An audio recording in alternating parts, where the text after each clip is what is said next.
It's great to have you with us from wherever you're tuning in from.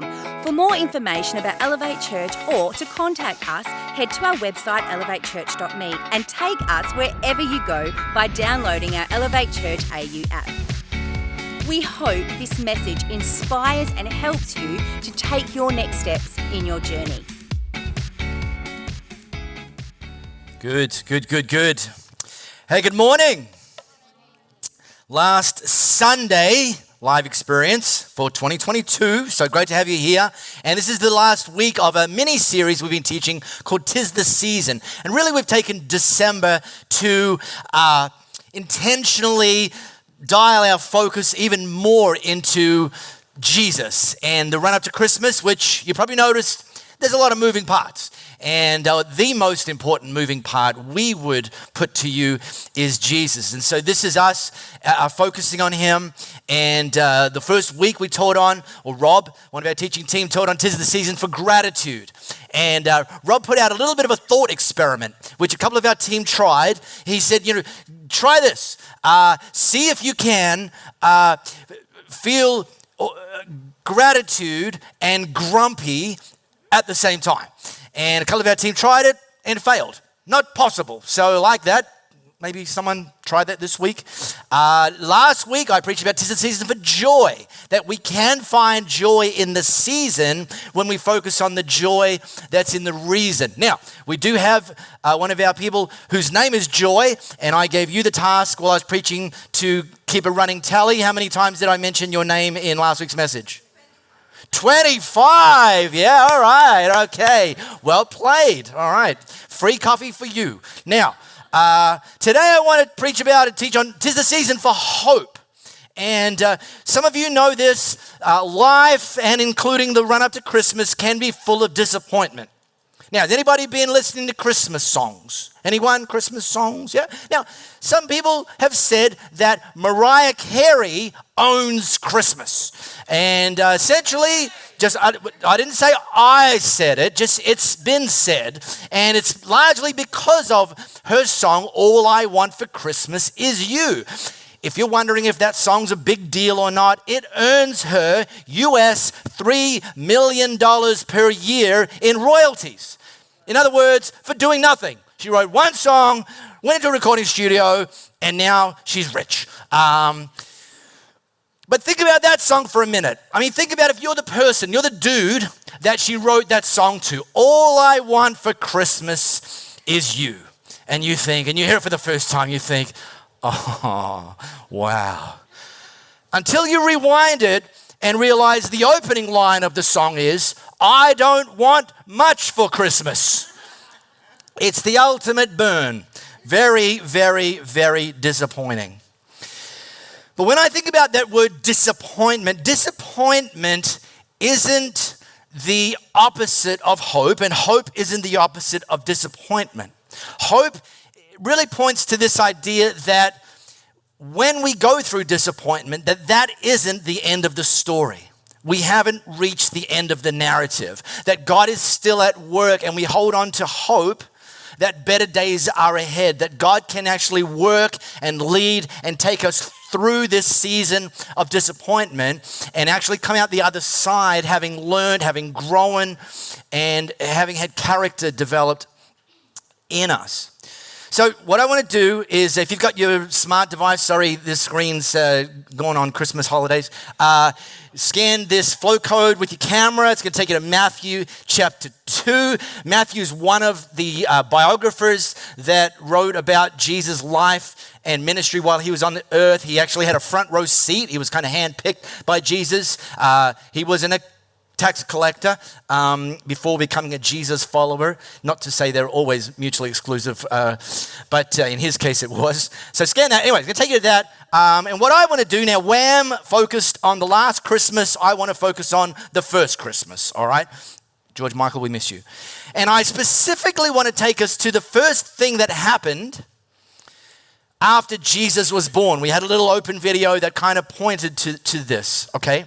So let me read. You can read along with me on the screens. After Jesus was born in Bethlehem village, Judah territory, which is like Jewish territory. This was during Herod's kingship.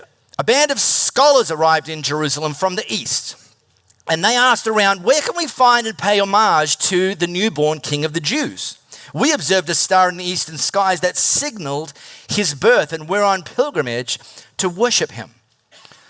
Well, when word of their inquiry got to Herod, he was terrified.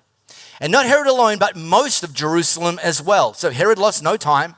He gathered all the high priests and religion scholars in the city together and asked them, where is the Messiah supposed to be born? Well, they told him Bethlehem, Judah territory. The prophet Micah wrote it plainly. It's you, Bethlehem, in Judah's land, no longer bringing up the rear. From you will come the leader who will shepherd, rule my people, my Israel. Well, Herod then arranged a secret meeting with the scholars from the east, and pretending to be as devout as they were, he got them to tell him exactly where the birth announcement star appeared. And then he told him the prophecy about Bethlehem and said, go find this child, leave no stone unturned, and as soon as you find him, send word and I'll join you once in your worship. Well, instructed by the king, they set off.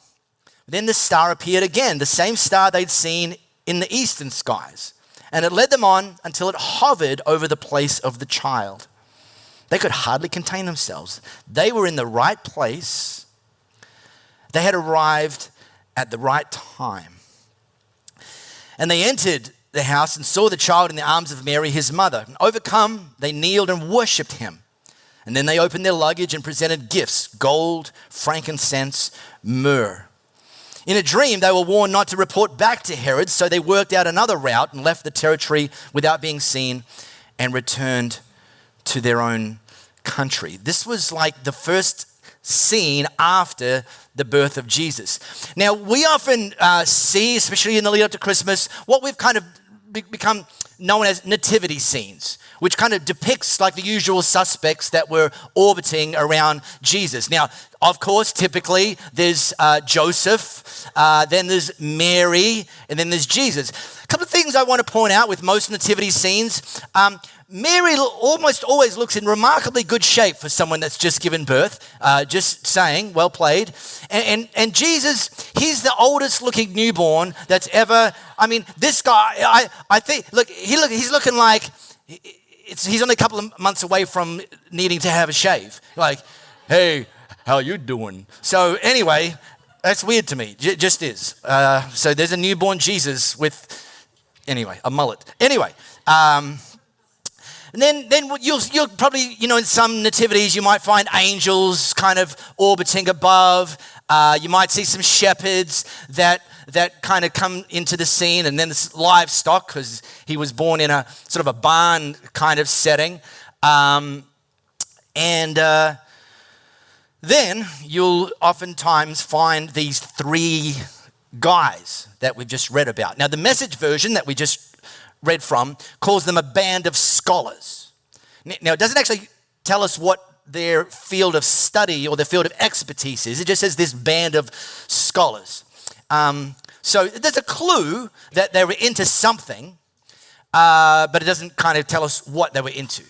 Now, some other translations use the phrase wise men. There's three wise men. Some of you probably heard that as their depiction, these three wise men, which is not actually very accurate. In fact, you could probably look back through history and see that's quite a sanitized description.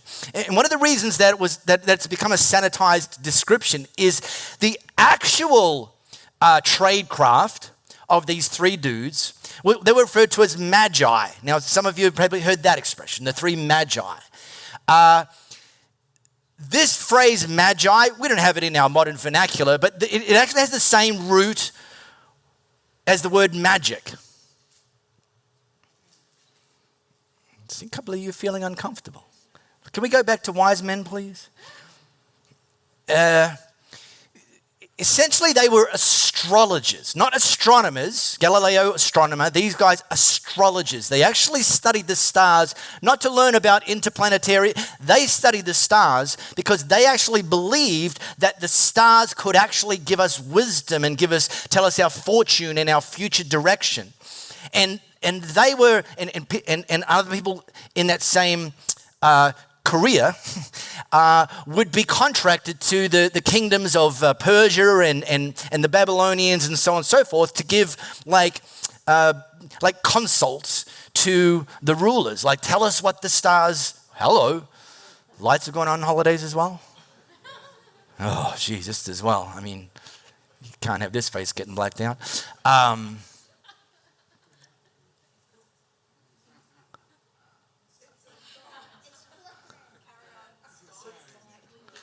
Wowzers. Okay. You're about to see just how focused I can be. So here we have these magicians as the first people who were invited into this scene of Jesus being born. See, they actually referred to Jesus as the King of the Jews. They knew that he was the King of the Jews. They would have known that Jesus was who the Jewish people had been waiting for, this Savior that's going to come and rule over Israel. The Jewish people have been waiting for 700 years. Now, this kind of doesn't make sense. The Jewish people had been waiting for 700 years. And now Jesus arrives. You would think, and I wonder if the people at the time would think, that the VIP invitations ought to have gone out to the religious leaders, the Jewish scholars, maybe some of the Jewish priests and some of the political leaders in Israel. And yet instead, God led 3 magicians to be first on the scene. I mean, these guys would be more likely to turn up in a Harry Potter novel than Matthew's account of Jesus' life and ministry if we just thought how we kind of maybe think God operates. But God, he's kind of wacky sometimes. He doesn't always do things like we think he should have done. And I love this. We're talking about hope. Look, if you weren't top of your class at school, if you don't have a tertiary education, if you're not the CEO of your company yet, or you're just a domestic CEO, you're in charge, but no one's paying you a cent. If you haven't memorized the Bible yet, if you don't pray in King James language, thee, thou, thou'st, dost, do, if you haven't been a follower of Jesus for very long, if you're not even a follower of Jesus yet, these guys weren't, not yet. If you haven't led somebody to faith in Jesus, if you have a habit, you're a follower of Jesus, and you've been trying to like shake this thing that you used to do or used to think, and you're still bumping up against it, and you're like, am I ever going to get breakthrough in this? If any of those sorts of things are true for you, they do not disqualify you from being called by God, for being invited to meet Jesus, to be invited to do something special, to be invited to experience something special.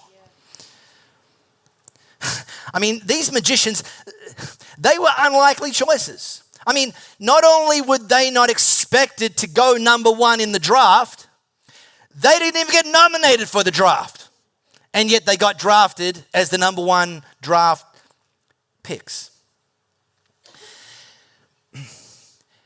And then they arrived on the scene, and we still read about that today.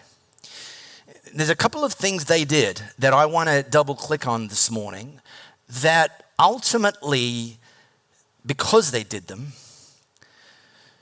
put them in the position that they ultimately found themselves in, that we read about today and that we can learn from today. The first one is this: they responded to God's interruption. I don't like getting interrupted. My phone, I know, it's shocking to some of you that know me. My phone has a do not disturb feature. It's like my favorite feature on my phone. Thank you, Tim Apple. I mean, like, really. I'll get to you when I feel like, that's kind of how it goes. You know, I turn notifications off on my computer so I don't get the, Billy Bob just emailed you. Go away, Billy Bob. I check my emails once a day in the morning, and then that's it. Next day, I'll get back to you by checking them once a day. Right? I mean, it's just me. Some of you like to feel wanted, so ping, ping, ping, ping, ping.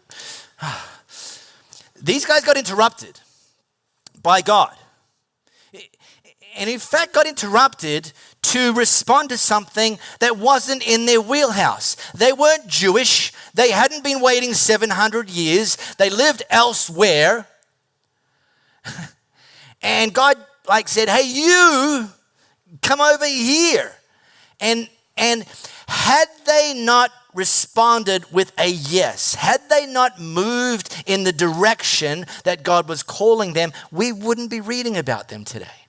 Someone else would have been first on the scene. But they recognized that God was calling them, and for whatever reason, they responded by following God's lead. This is kind of this little flyover. A band of scholars arrived in Jerusalem. So they've come from where they've come from. Now they're in Jerusalem. They're still not where Jesus is, but they're closer. And then the star appeared again, the same star that they'd seen in the eastern skies, and it led them on until it hovered over the place of the child. And I got to tell you this, who wouldn't want these words to be your experience? They were in the right place. They had arrived at the right time. They didn't orchestrate it. God orchestrated it. What they did was respond to God's interruption, and they continue to follow until they got to the right place at the right time. And here's something that it can be a little challenging to hear, but sometimes hope is found in a different direction than the one you're currently traveling on. And the only way you're going to find that new hope is with a course correction. See, chances are for some of you, there's somebody or some bodies in your sphere that are so discouraging, they're actually sucking hope out of you. And the only way you're going to actually get into a place of fresh hope is by actually changing direction and changing your relationship with them and getting with some people who are in the habit of speaking life and encouragement and future and promise and destiny. And when you get into that position and that sphere and that environment, and those become the dominant influencers in your life, just watch your hope meter go up and up and up. I've had to do that. Many years ago, I found a corner of my sphere of church leaders, not all of my friends that are church leaders, but a corner of my friends that are fellow church leaders, had become very cynical about the church, the thing that they were leading. Like, not just their church, but like the church.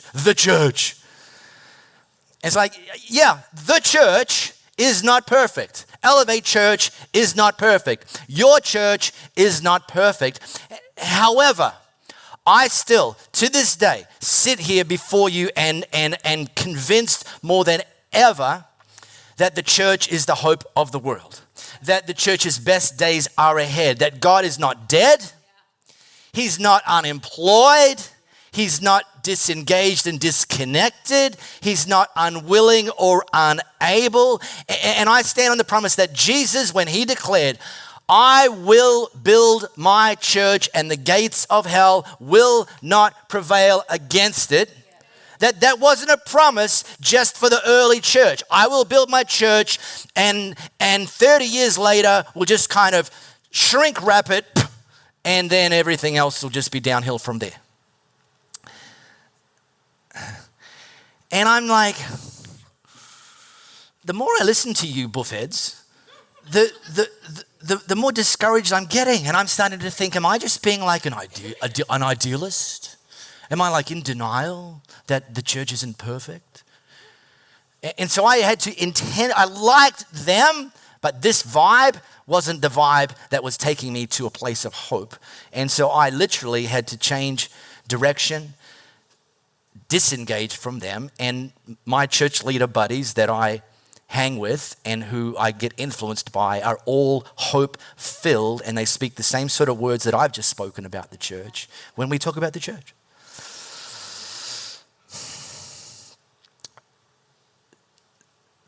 And the other thing that I love about these magicians is they brought their best. They entered the house and saw the child in the arms of Mary, his mother. Overcome, they kneeled and worshipped him, and they opened their luggage and presented gifts: gold, frankincense, and myrrh. Everything about this journey that ultimately saw them arrive in the right place at the right time, everything about this journey cost them something. No one was paying them. These contracts that they had to these kings and empires, they weren't paid unless they were there in the palace. So there was like a loss of income. They funded the trip themselves. The actual trip was inconvenient and uncomfortable. It wasn't Emirates business class suite on an A380. It was the opposite. It would have been horrible. Given the terrain and the climate and the conditions and everything, they did all of those things, and they turned up with gifts. They actually thought ahead. They turned up with gifts, and not like, well, yeah, just look, hang on, before we go, let's just check the back of the shed, see if there's anything that we haven't used for 5 years, you know, or go through the junk drawer. A couple of batteries, I don't know if they work, but, you know, not my problem. They didn't just like pass by red dot on the way, like quick, $2, yep, got it. They brought gifts, and not just rando, thoughtless gifts. They brought gifts that were worthy of presenting to royalty. These things of gold, frankincense, and myrrh, these were gifts that you would bring to a king. They brought their best.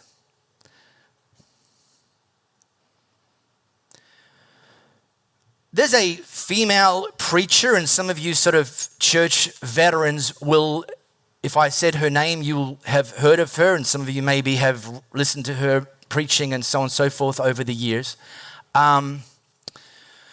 What you might not know is that it was in her very early 20s that she felt God calling her to become a preacher. Problem is, she hadn't ever done any preaching. So no one was calling her, inviting her to preach, not even the church that she was part of, because there was no track record there. So she's like, you know, pragmatic, like, well, if I'm going to become a preacher, I better start preaching. Like, the only way to get good at it is to, you know, do it, on-the-job training, so to speak, but no one's inviting me, so what are my options? And she learned that many aged care facilities run like a Sunday, like a chapel service. And many of them are desperate to have people come in voluntarily and preach. And so she found a nearby aged care facility and approached them and offered her services as a preacher. And they're like, yeah, how often can you be here? And she's like, every week, I think every week. And they're like, signed. Here's no money. See you Sunday. And by the way, to add to this, and I don't mean this to be disrespectful in any way, but it was actually a dementia aged care facility, like specifically and exclusively for people with dementia. Now, some of you are currently irreverently thinking this thought. You're thinking, what an easy gig. Because you can just prepare one message and you can preach that same message every single Sunday. Now, you know who you are. And not only will they not remember you from last Sunday, but they certainly won't remember the message from last Sunday. And they'll think, this is the greatest message I've ever heard in my life every single Sunday. You're naughty. those of you who are thinking this thought. And that's precisely what she didn't do. Instead, she prepared a brand new message from scratch every single week, and she went and presented it fresh out of the oven and brought her best. Because she understood that she wasn't ultimately serving the people, even though she was serving the people. But ultimately, she was representing the King of Kings. She was actually wanting to be able to stand in front of the King of Kings every single Sunday when she'd finished preaching. And if he were to ask her, was that the best you could do today? That she could confidently and with integrity say, yes, it wasn't perfect, I'm still improving, but in this occasion and given where I'm at, yes, I did. I brought my best. I did my best to impact these people. I did my best to bring you glory.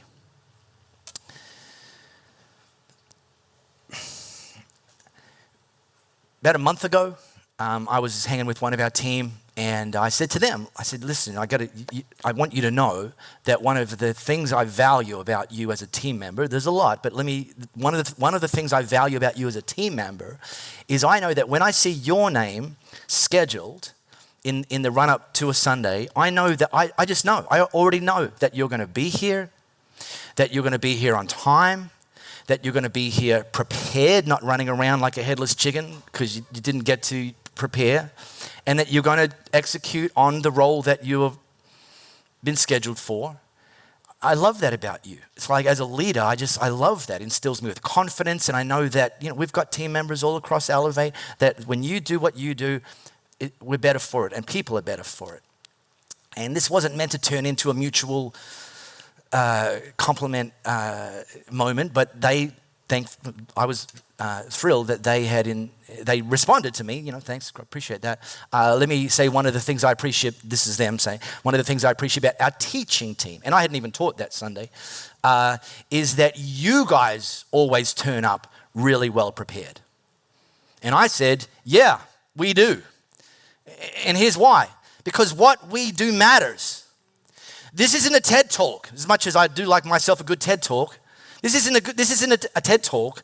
This is us with the enormous honor and the enormous responsibility of taking God's holy word and communicating it in such a way, it's so valuable, taking it off the high shelf, but it's so valuable that God wants to make it accessible, and we just can't come in having written a few words on the back of a postage stamp. This is about doing the work and coming prepared because this stuff matters. Now, I didn't give them quite as long an answer as that. I probably just said, thanks very much, what we do matters. But here's the thing. When you recognize that whatever God's called you to do, you don't got to do that. You get to do that.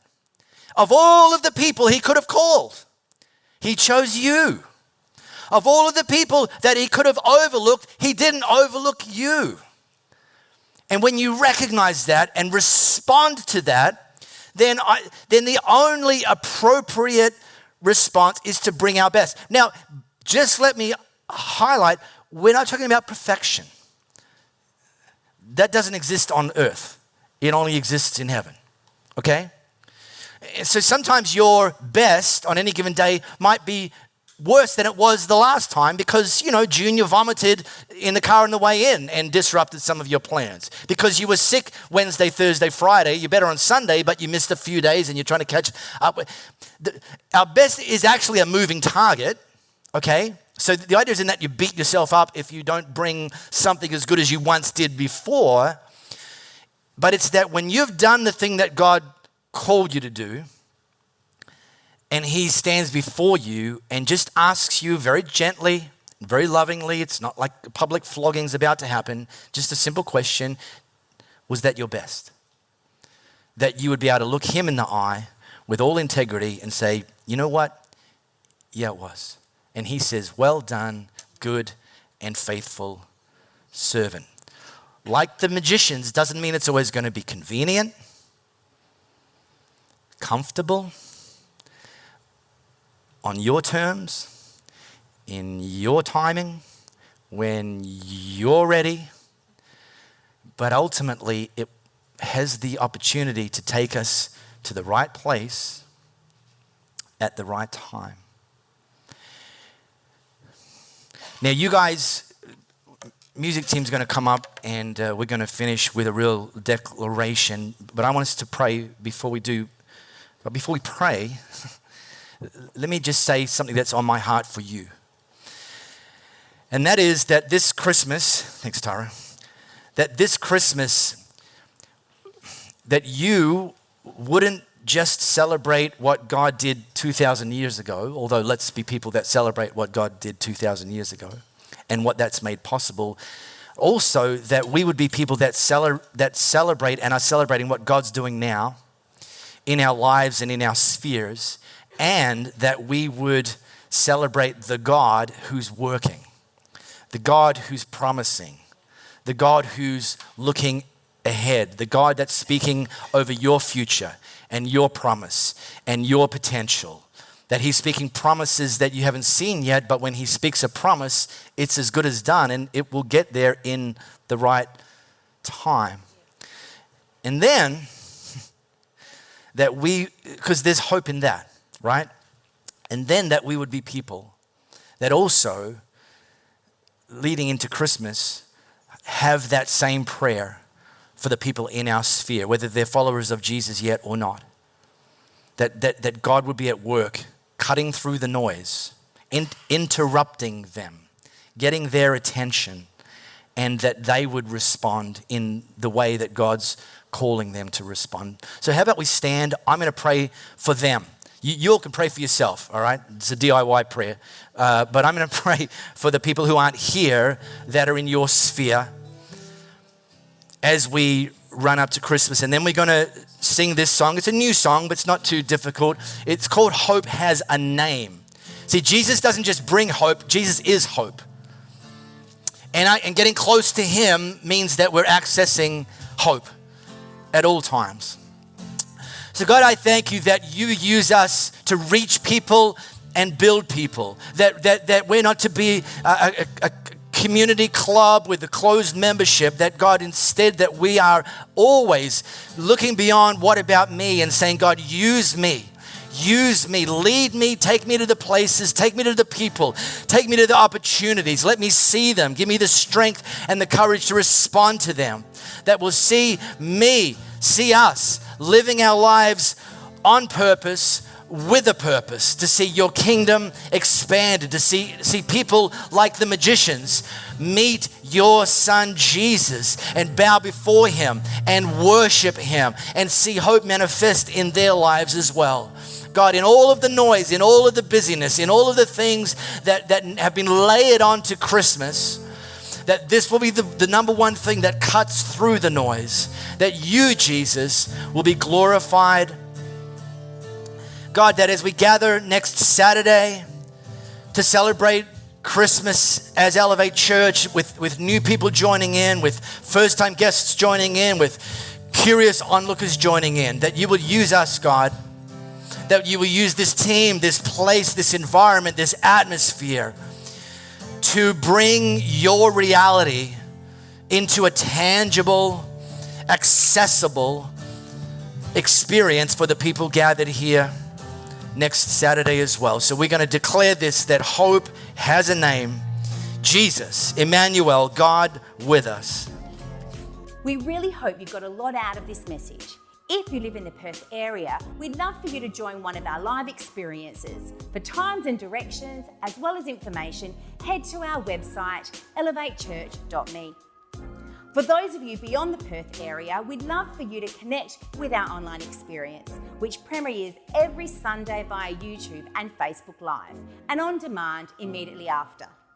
And to partner with us to reach more people by giving financially, head to our website, elevatechurch.me, and also download our Elevate Church AU app.